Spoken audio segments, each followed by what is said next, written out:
For where your treasure is, there your heart will be also. The global financial crisis of recent years have not only captured our attention, but also shaken our sense of security.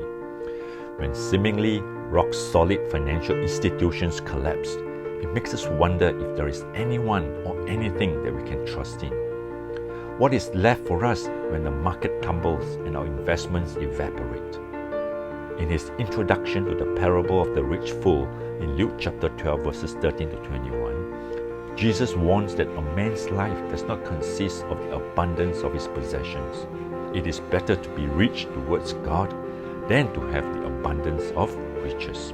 Jesus called the rich farmer a fool. He was a fool not because he was rich, but because he had allowed his growing wealth to determine his worth and personal values. His thoughts were constantly focused on himself. He allowed the abundance of possessions to define success and lead him towards a hedonistic lifestyle. This eventually led him to a false sense of security, causing him to think that he had good things stored up for many more years. What then does it mean to be rich toward God? Firstly, it means to acknowledge that everything we have comes from Him. When we look at our blessings, do we instinctively think of God or of ourselves? Secondly, it means to honor God with our wealth by doing good and extending His kingdom.